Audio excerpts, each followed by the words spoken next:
Sri Kuberan TV நேயர்களுக்கு அடியேன் உங்கள் சிவயோகி சிவசக்திமான் சுவாமிகள் வணக்கத்தை தெரிவித்துக் கொள்கிறேன். அன்பு நேயர்களே, இந்த பதிவில் செவ்வாய் வக்ரம் பயிற்சி பலன்கள்லாம் சொல்லுவோம். இதனால் வரைக்கும் செவ்வாய் என்கிற நவகிரகத்திலே படைத்தளபதியாக விளங்கி வரக்கூடிய அந்த செவ்வாய் பகவான் மிதுன ராசியிலிருந்து கடகராசிக்கு வந்து இதுகாலம் வரைக்கும் இருந்தார்.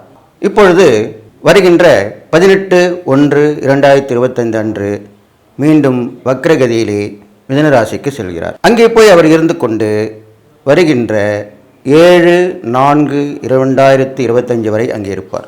அப்போ இது வக்ரகதி கால பலன்கள் தான் சொல்லப்படுது. வக்ரகால பலன்களை இப்போது அடியேன் 12 ராசிக்கும் சொல்ல போகிறேன். அதுக்கு முன்னாடி பொது பலன் சொல்ல போகிறேன். திருப்பி பழையபடி மிதுன ராசிக்கு வந்து வக்ரகதியில் இருக்கார். அந்த மிதுன ராசியில் அந்த செவ்வாய் பகவான் இருந்து கொண்டு 4, 7, 8 என்ற 3 பார்வைகளாக கன்னி ராசியை பார்க்கிறார், தனுசு ராசியை பார்க்கிறார், மகரம் ராசியை பார்க்கிறார். இப்படி பார்க்கும் பொழுது என்னென்ன பலன்கள் ஏற்படும், ஒவ்வொரு ராசிக்காருக்கும் என்ன பலன்கள், நாட்டுக்கு என்ன பலன்கள், இதெல்லாம் தான் சொல்ல போகிறோம்.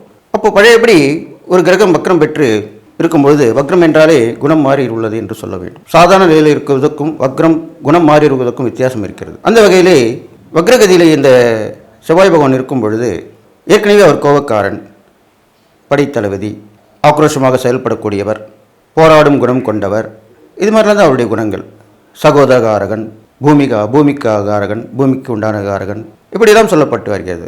அந்த வகையில் பார்க்கும்பொழுது இப்போ அவருடைய பார்வை பலன் பார்க்கும்பொழுது கன்னிராசியை பார்ப்பதினால் கன்னிராசி என்பது புதனுடைய வீடாக சொல்லப்படுது. அப்போது கல்வியிலே தொழிற்கல்வி சிறந்து விளங்கும். இந்த காலகட்டத்திலே ஏட்டுக்கல்வி, படிப்பு கல்வியை விட டெக்னிக்கல் எஜுகேஷன் சொல்லுவாங்க, அது மாதிரி அந்த தொழிற்கல்வி நல்ல ஒரு முன்னேற்றம் அடையும். அதை கற்றுக்கக்கூடிய மாணவர்கள் எல்லாமே நல்ல தேர்ச்சி அடைவார்கள். அது இல்லாமல் நாட்டுக்கு பார்க்கும் பொழுது சண்டை போட்டு வந்தவர்கள் சமாதானமாக கொண்டு வருவார்கள். ஒருவரை பற்றி ஒருவர் விமர்சனம் செய்தவர்கள் தான் செய்த தவறை பொதுவெளியிலே கூறி மன்னிப்பு கேட்பார்கள். இதெல்லாமே நடக்கப் போகிறது. ஏனென்றால் புதன் எல்லோருக்கும் ஒத்துப்போகக்கூடிய கிரகமாக சொல்லப்படுகிறார். அந்த புதனுடைய வீட்டை அவர் செவ்வாய் பார்ப்பதால் இவ்வாறு பலன்கள் ஏற்பட போகிறது. அடுத்ததாக நல்ல ஒரு கல்வியிலே வளர்ச்சி ஏற்படும். தொழில்நுட்ப கல்வியிலும் வளர்ச்சி ஏற்படும். மற்ற ஏனைய கல்வி கற்பவர்களுக்கும் வளர்ச்சி உண்டாகும். அறிவுத்திறன் விளங்கும். சுயமாக சிந்திப்பார்கள். மக்களிடையே சுய சிந்தனை மேலோங்கும். இதெல்லாமே நடக்கும். அதுவும் இல்லாமல் வழிபாடு என்ற போது முருகர் வழிபாடு மேன்மேலும் பேசப்படும். செவ்வாய் பகவான் தனுசு ராசியை பார்க்கிறார். தனுசு ராசியை பார்க்கும் பொழுது குருவுடைய வீடு. குருவுடைய வீடு என்ற பொழுது செவ்வாய் இராணுவம், காவல்துறை எல்லாற்றுக்கும் உரியவராக சொல்லக்கூடிய கிரகமாக விளங்கப்படுகிறார். அந்த வகையில் பார்க்கும் பொழுது காவல்துறையிலே உயர் அதிகாரத்தில் இருப்பவர்கள் நன்கு நிர்வாகம் செய்து தீய பழக்கவழக்கங்களை தடுத்து நிறுத்தி தீயவர்களை கண்டுபிடித்து அதற்குரிய தண்டனை கொடுத்து அவர்கள் அவ்வாறு செய்ய அடுத்த தடவை அவர்கள் செய்யாமல் இருக்கக்கூடிய வகையிலே அந்த தண்டனை கிடைத்து மனம் மாறி திருந்துவார்கள். அடுத்ததாக இராணுவத்திலே உயர் அதிகாரிகள், இராணுவத்தில் உள்ள உயர் அதிகாரிகள், நிர்வாகத்தில் உள்ளவர்கள், அவருடைய வழிகாட்டுதலின்படி நம் நாட்டை பாதுகாக்கக்கூடிய திறன்கள் மேலோங்கும். இதெல்லாமே இந்த குருவுடைய வீட்டை பார்ப்பதனால் நடக்கக்கூடிய விஷயங்களா இருக்கு. ஏனென்றால் செவ்வாய் பகவான் நீண்ட நாட்களாக அங்கே இருக்க போகிறார்.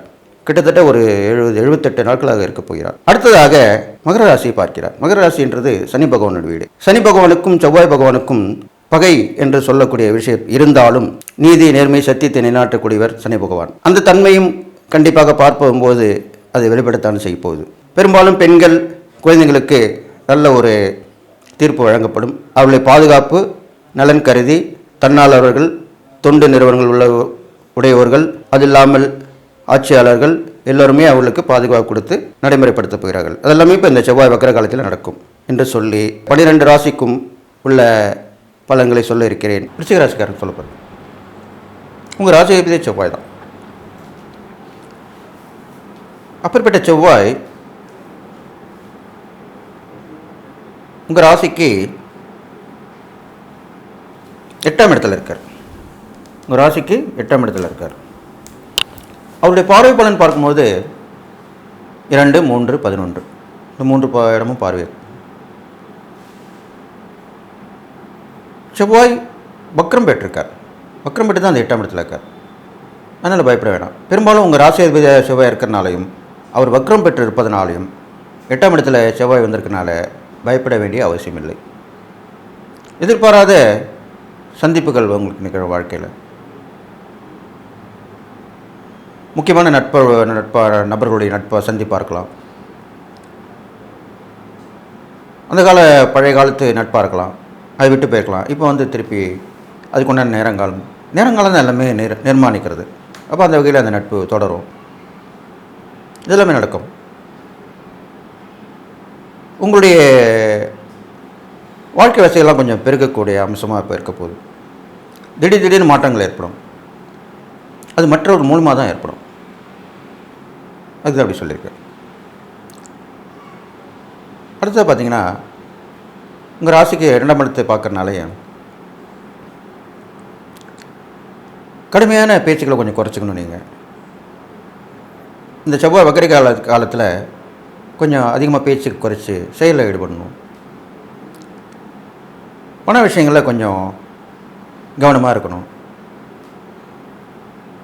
அது இல்லாமல் குடும்பத்திலையும் மற்றவங்களுடைய பழகும்போது உரிமை எடுத்துக்கொள்ளாமல் இருக்கணும். ஓரளவுக்கு படிப்பு ஏதாவது விட்டுருந்தீங்கனாக்கா அதை இப்போ தேர்ச்சி பெற்றலாம்.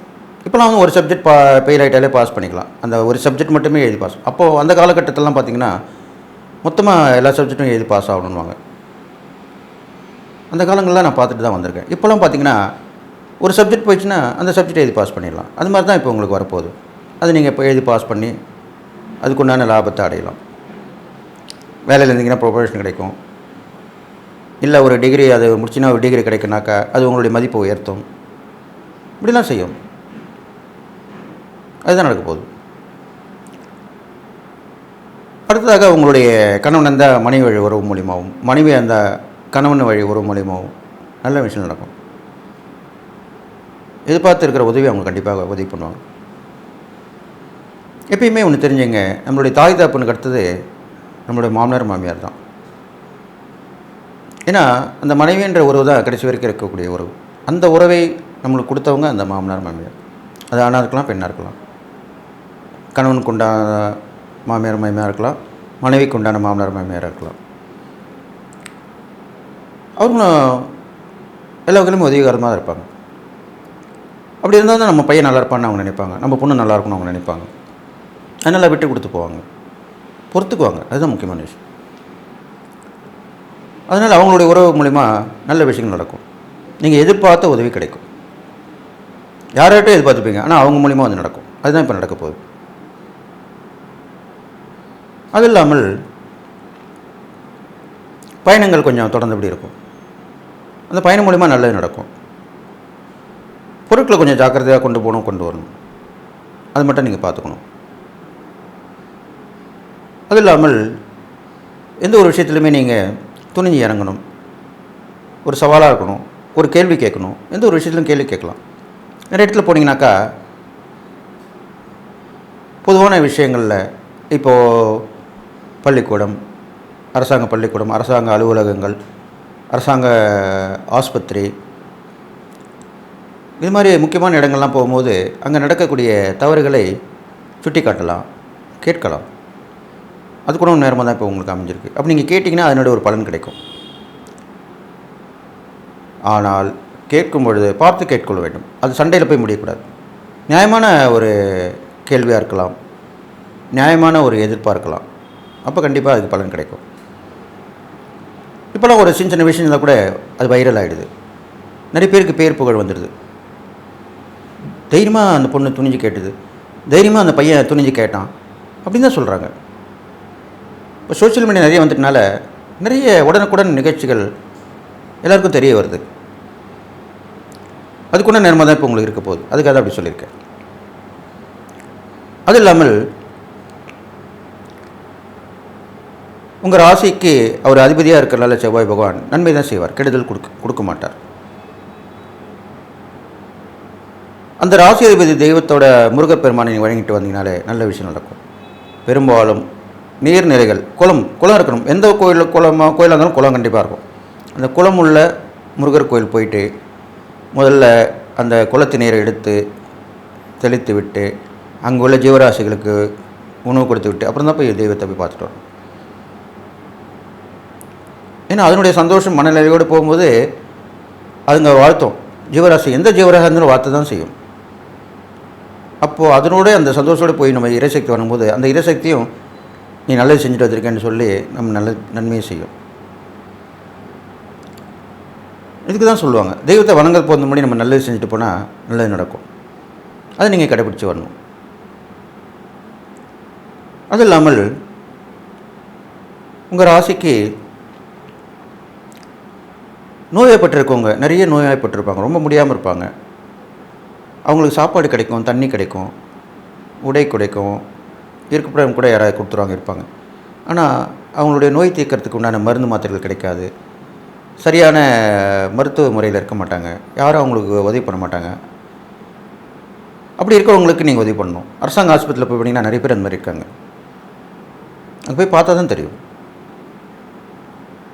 அவங்களுக்கு அரசாங்க ஆஸ்பத்திரியில் மருந்து மாத்திரை கொடுப்பாங்க, டெஸ்ட்லாம் கூட ஓரளவுக்கு நியாயமான முறையில் எடுத்து கொடுப்பாங்க. சில பேருக்கு இலவசமாக கூட கொடுப்பாங்க. ஆனால் உணவு அது நீங்கள் கொடுக்கணும். அங்கே உள்ள போய் உணவு கொடுக்கலாம். அவங்களுக்கு என்ன தேவைன்னு கண்டுபிடிச்சி ஆராய்ச்சி பண்ணி கண்டிப்பாக கொடுக்கலாம். அப்படி போய் செய்கிற போது உங்களை யாரும் வேண்டாம்னு சொல்ல போகிறாங்க, தடுக்க போகிறதில்ல. நல்லதுன்னு செய்ய போகிறீங்க. நல்லது செய்ய போகிறதுக்கு யாருமே தடையாக இருக்க மாட்டாங்க. அந்த வகையில் நீங்கள் பண்ணிட்டு வாங்க.